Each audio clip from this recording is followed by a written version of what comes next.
बिस्मिल्लाहिर्रहमानिर्रहीम। अस्सलाम वालेकुम स्टूडेंट्स, आज की वीडियो में मैं आपसे अकाउंटिंग का न्यू चैप्टर जो है वो डिस्कस करने जा रहा हूँ, जिसका नाम है रेक्टिफिकेशन ऑफ एरर। और अगर हम आईकॉम पार्ट 1 की बुक देखें तो यहाँ पर मेरे पास बुक में लास्ट चैप्टर जो है वो रेक्टिफिकेशन ऑफ एरर का है।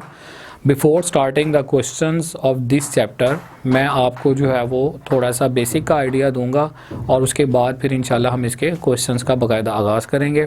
तो रेक्टिफिकेशन ऑफ एरर का अगर हम थोड़ा सा इंट्रो देखें तो वो क्या है, बेसिकली यहाँ पर एक वर्ड आ रहा है चैप्टर के नाम में एरर का। एरर जो है वो आपको पता है हम मिस्टेक को कहते हैं, गलती को कहते हैं। ठीक है, दो तरह की जो है वो कॉमन मिस्टेक्स हम देख रहे होते हैं। एक को हम एरर का नाम देते हैं and the second one is fraud. अब फ्रॉड और एरर के अंदर जो है वो एक डिफरेंस है।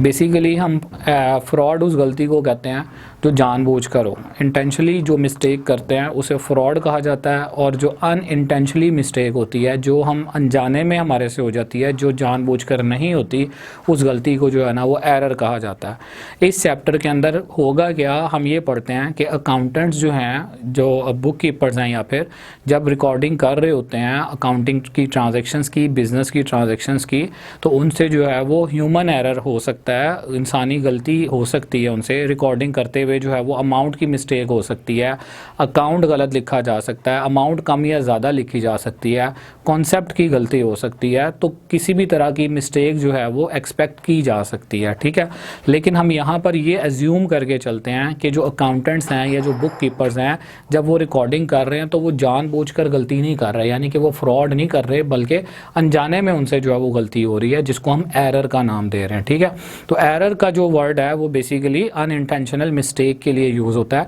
कि अकाउंटेंट ने अगर अमाउंट को कम लिख दिया किसी वजह से, या ज़्यादा लिख दिया। कम लिखा मींस अंडरस्टेट कर दिया, या ज़्यादा लिखा मींस ओवरस्टेट कर दिया, या अकाउंट का नाम लिखना था मिस्टर ए का अकाउंट, उसने लिख दिया मिस्टर बी का अकाउंट उसकी जगह पर, या कोई कॉन्सेप्ट की मिस्टेक कर दी, या कोई प्रिंसिपल्स की मिस्टेक कर दी। तो ऐसी सूरत में जो है हम उस मिस्टेक को एज्यूम करते हैं कि यहाँ पर इस चैप्टर की अप्रोच के अकॉर्डिंगली कि वो फ्रॉड नहीं कर रहा, बल्कि उससे जो है वो एरर्स हो रहे हैं। तो अकाउंटिंग में जब हम इन चीज़ों को, जो मैंने इन बातों को जो बात अभी डिस्कस की हैं आपसे, अगर एरर्स हो जाएं तो एक प्रॉपर अकाउंटिंग के अंदर प्रोसीजर है, तरीकाकार है, जिसमें हम उन एरर्स को जो है ना वो ठीक करते हैं। अकाउंटिंग में कहीं पर क्रॉसिंग नहीं है, आप जो है वो किसी चीज़ को काट नहीं सकते, बल्कि अगर कोई चीज़ गलत लिखी गई है तो उसको कंपनसेट करने के लिए आप जो है वो उसी की एक एडजस्टमेंट करते हैं। ठीक है, तो अब उस चीज़ को ठीक करना जो है ना वो क्या कहलाता है, बेसिकली एक वर्ड यूज़ होता है जिसको हम कहते हैं रेक्टिफाई। रेक्टिफाई का मतलब होता है कोई चीज़ अगर ख़राब है या गलत रिकॉर्ड हुई हुई है तो उसको ठीक करना। तो वो प्रोसेस जिसमें हम एरर्स को, अकाउंटिंग के एरर्स को ठीक कर रहे होंगे, रेक्टिफाई कर रहे होंगे, उस प्रोसेस को नाम दिया जाएगा रेक्टिफिकेशन ऑफ एरर का। तो बेसिकली इस चैप्टर के अंदर जब आप क्वेश्चंस ओपन करेंगे तो क्वेश्चंस की आपको स्टेटमेंट्स में यही मिल रहा होगा कि आप जो अकाउंटेंट ने जो है वो किसी चीज़ की जो है वो एंट्री पास की है, लेकिन वो एंट्री की अमाउंट जो है वो कम या ज़्यादा लिखी गई है, या ट्रायल बैलेंस जो है वो इक्वल नहीं आ रहा, या फिर किसी और अकाउंट की जो है या कॉन्सेप्ट की जो है वो मिस्टेक आ रही है। तो ऐसी सूरत में जो भी एरर्स हो रहे होंगे, हमारा काम क्या है इस चैप्टर के अंदर, उन एरर्स को रेक्टिफाई करना, ठीक करना। ठीक है, तो एक बात आपको ये समझ में आ गई होगी कि चैप्टर का जो है वो बेसिकली थीम क्या, हमने इस चैप्टर में करना क्या। सेकेंडली जो है वो यहाँ पर आपको मैं एक और चीज़ बता देता हूँ कि जो एरर्स होंगे वो दो तरह के होंगे। दो तरह के एरर्स आ रहे होंगे क्वेश्चन के अंदर। एक को हम कहेंगे जी one sided errors, and the second one is two sided errors. One sided और टू साइडेड का क्या मतलब है कि जब एंट्रीज पास करते हैं तो हम डबल एंट्री सिस्टम के अकॉर्डिंगली या तो उसकी डेबिट साइड और क्रेडिट साइड दोनों जो है वो एक तो हम इक्वल करते हैं और दोनों साइड्स को हम रिकॉर्ड कर रहे होते हैं। तो डबल एंट्री के अकॉर्डिंगली दो इफेक्ट्स होते हैं ट्रांजैक्शन के, एक डेबिट वाला, दूसरा क्रेडिट वाला। आप जब एंट्री रिकॉर्ड कर रहे होते हो तो ऐसा हो सकता है कि उसकी डेबिट वाली साइड ठीक हो लेकिन क्रेडिट वाली साइड गलत हो, या फिर क्रेडिट वाली साइड जो है वो ठीक हो और डेबिट वाली साइड जो है वो रॉन्ग हो। तो ऐसी सूरत में, या फिर ऐसे भी पॉसिबल है कि डेबिट और दोनों क्रेडिट दोनों साइड जो है वो रॉन्ग जो है वो आपसे रिकॉर्ड हो गई हों, अकाउंटेंट से रिकॉर्ड हो गई हों। तो हम फिर यहाँ पर उस चीज़ को फर्दर आइडेंटिफाई करने के लिए कहते हैं कि दो तरह के एरर्स होंगे। वन साइडेड एरर्स वो एरर्स होंगे जो जिनके अकॉर्डिंगली जो है वो एंट्री की एक साइड जो है वो ठीक होगी, दूसरी साइड जो है वो गलत होगी, वेदर इट इज़ डेबिट और क्रेडिट, दोनों में से कोई भी हो सकती है। और टू साइडेड एरर का मतलब है कि टोटल एंट्री ही के अंदर मिस्टेक आ रही है, डेबिट और क्रेडिट दोनों साइड्स की जो है वो गलत रिकॉर्डिंग हुई है, उसको हमें ठीक करना है। तो एक तो ये आपको पता होना चाहिए। थोड़ा सा मैं आपको फर्दर अगर इनके बारे में बताऊं तो आपको आइडेंटिफिकेशन जो है वो होगी इस क्वेश्चन की स्टेटमेंट के अंदर। किस तरह से वन साइडेड एरर के लिए कुछ मखसूस वर्ड्स आ रहे होंगे, वो वर्ड्स क्या हैं? उनमें एक आ जाता है जी debited to, second one is credited to, third one is posted to and charge to. तो इन वर्ड्स में से अगर कोई भी वर्ड आपको स्टेटमेंट में क्वेश्चन की ट्रांजैक्शन में मिल रहा हो तो हम कहेंगे कि उस स्टेटमेंट के अंदर जो मिस्टेक हुई है उस मिस्टेक के पॉइंट ऑफ व्यू से एक साइड पर गलती है, दूसरी साइड ठीक है। अगर टू साइडेड एरर हो तो इसके लिए क्या आइडेंटिफिकेशन है? अगर क्वेश्चन में वर्ड आ जाए एंटर्ड, ठीक है, या पास्ड या बुक का वर्ड आ जाए तो ऐसी सूरत में हम ये कहेंगे कि दोनों साइड्स जो है वो गलत हैं। बहरहाल हमें इनकी आइडेंटिफिकेशन से ज़्यादा क्वेश्चन के टेक्निकल एस्पेक्ट को जो है वो ज़्यादा देखना है कि क्वेश्चन हमें कॉन्सेप्चुअली जो है वो प्रॉपर्ली समझ में आ रहा हो। तो एक तो ये एरर्स का बता दिया, दूसरा आपको यहाँ पर जो है वो क्वेश्चन की स्टेटमेंट में दो वर्ड्स कॉमनली मिल रहे होंगे, जिनमें से एक है जी अंडरकास्ट का and the second one is overcast. Undercast का जो भी पॉइंट होगा उसमें हमने वैल्यू को ऐड करना होगा और ओवरकास्ट वाले पॉइंट में हमने वैल्यू को, अमाउंट को कम करना होगा। अब लेस और ऐड किस तरह से करना है ये आगे चल के मैं आपको बताऊंगा। फिलहाल आप बस इतना याद रखें कि अंडरकास्ट ऐड होगा और ओवरकास्ट लेस होगा। उसके बाद तीसरी जो चीज़ है वो आपको यहाँ पर मैं क्लियर कर रहा हूँ, जो चीज़ आप पहले भी देख चुके हुए हो, जिसमें आपको बैलेंसेस का पता होना चाहिए कि सेल्स जो है ये हमेशा क्रेडिट होती है।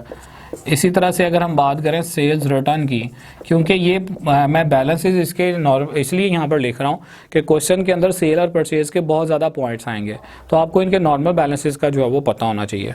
तो सेल्स क्रेडिट होती है जबकि सेल्स रिटर्न जो है उसको डेबिट करते हैं। अब सेल्स रिटर्न का जो दूसरा नाम है वो आपको पता है, मैंने बेस में जो है वो काफ़ी डिटेल से अकाउंटिंग की समझाया हुआ है, इसको हम रिटर्न इनवर्ड कहते हैं।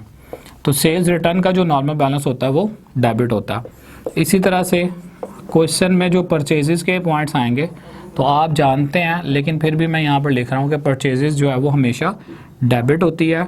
और क्वेश्चन में अगर परचेजेस रिटर्न का वर्ड आ जाए जिसका दूसरा नाम जो है वो क्या है जी, रिटर्न आउटवर्ड, तो अगर परचेजेस रिटर्न का वर्ड आ जाए तो उसका जो बैलेंस होगा वो क्रेडिट बैलेंस होगा। ठीक है जी। तो ये आपको एक तो एक और पॉइंट जो आपको जहन में रखना है चैप्टर की बेस में। नंबर 3 पर जो है वो एक आपको इंट्रो बता रहा हूँ, एक अकाउंट के बारे में थोड़ा सा आइडिया देने लगा हूँ, डिटेल से हम क्वेश्चंस में देखेंगे। सस्पेंस अकाउंट, सस्पेंस अकाउंट के नाम से हमने अकाउंट जो है यहाँ पर शो करना होगा एंट्रीज में। एंट्री की जब आप रिकॉर्डिंग कर रहे होगे तो डेफिनेट बात है हम इस चैप्टर की अप्रोच के अकॉर्डिंग देखें तो गलती हम करेंगे। डेबिट साइड और क्रेडिट साइड हो सकता है हम इक्वल ना कर पाएँ, ठीक है, मिस्टेक की वजह से। लाइक डेबिट साइड आपने लिखी 100 रुपीज़ से, क्रेडिट साइड पर आपने लिखा हुआ 80 रुपीज़, तो इसका मतलब है कि जो क्रेडिट साइड है वो 20 रुपये से कम है। अकाउंटिंग का कॉन्सेप्ट क्या है कि debit side must be equal to credit side, दोनों साइड्स आपस में बराबर आनी चाहिए। तो अगर एक साइड का बैलेंस कम है ना, तो जितने से वो बैलेंस कम होगा ना उसको आपने सस्पेंस अकाउंट के नाम से जो है वो डालकर पूरा करना है। यानी कि 100 रुपये अगर डेबिट साइड पे है, क्रेडिट साइड पर 80 रुपीज़ हैं, तो 20 रुपीज़ आप उसमें और ऐड करेंगे ताकि उसका बैलेंस भी 100 हो जाए। लेकिन वो जो 20 रुपीज़ आप अपनी तरफ से ऐड कर रहे होंगे इक्वल करने के लिए साइड्स को, उस 20 को आपने सस्पेंस अकाउंट के नाम से लिखना है। सस्पेंस अकाउंट बेसिकली एक टेम्पररी अकाउंट है जिसका पर्पस सिर्फ ये होता है कि दोनों साइड्स जो है वो आपकी इक्वल आ जाएं, ठीक है। क्योंकि जो एरर्स हो रहे होते हैं, एंट्री अगर गलत पास हुई हुई है, बैलेंसेस जो है वो दोनों के सेम नहीं है, डेबिट और क्रेडिट साइड सेम नहीं है, तो जो साइड आपकी शॉर्ट होगी ना वहाँ पर सस्पेंस अकाउंट आ जाएगा। इसकी डिटेल इंशाल्लाह ताला हम आगे क्वेश्चन में ज़रूर देखेंगे। तो ये ओवरऑल जो है वो चीज़ें मैंने आपको कुछ बता दी हैं, इनको आपने याद रखना है और यही जो है वो समझ लें पूरे चैप्टर का क्रक्स है, यही इस पूरे चैप्टर की समरी है। अगर आपको इन पॉइंट्स का जो मैंने यहाँ पे बोर्ड पे लिखे हुए हैं आइडिया हो गया, तो मेरा ख्याल है कि इंशाल्लाह आपको चैप्टर के जो क्वेश्चंस हैं वो भी जो है वो बहुत अच्छे तरीके से समझ में आएंगे। तो इंशाल्लाह नेक्स्ट वीडियो में जो है वो मैं आपसे क्वेश्चन नंबर 1 की डिस्कशन करूंगा। इसके साथ साथ इस बेसिक के अलावा कुछ और जो चीज़ें हैं, जो भी आपको जो है वो कॉन्सेप्ट्स वगैरह मिलेंगे, वो मैं इंशाल्लाह साथ साथ डिस्कस करता जाऊंगा क्वेश्चंस के अंदर। और जहाँ तक इसकी थ्योरी की बात है, तो आपको जो है वो थ्योरी में पेपर के अंदर डेफिनेशंस के अंदर जो है वो एरर की टाइप्स हो सकता है पूछ ले, वो बुक के एंड पर आपको सारी इस चैप्टर की थ्योरी मिल रही होगी। एरर जो है वो एक एरर ऑफ कमीशन है, एक एरर ऑफ कमीशन है, ठीक है, एक कंपनसेटरी एरर है, एक एरर ऑफ प्रिंसिपल्स है, वगैरह वगैरह। तो एरर की टाइप्स पूछेगा। हमारा कंसर्न जो है यहाँ पर क्वेश्चन के सोल्यूशन के साथ है। तो क्वेश्चन जो है ना वो मैं आपको कॉन्सेप्चुअली नेक्स्ट वीडियो में डिटेल के साथ सॉल्व करवाऊंगा। जहाँ तक थ्योरी का मामला है तो वो आपकी बुक के एंड पर जो है वो एरर्स की टाइप्स भी बताई हुई हैं और साथ साथ उनकी डिटेल्स भी बताई हुई हैं कि कौन सी किस्म का एरर है, और उसको जो है वो अगर आप याद करें तो आई थिंक सो कि आप जो है ना वो पेपर में प्रॉपरली उसकी डेफिनेशंस को भी जो है वो लिख सकेंगे, ठीक है। तो इंशाल्लाह नेक्स्ट वीडियो में फिर आपसे मुलाकात होती है। तब तक के लिए आप इजाज़त दें। अल्लाह हाफ़िज़।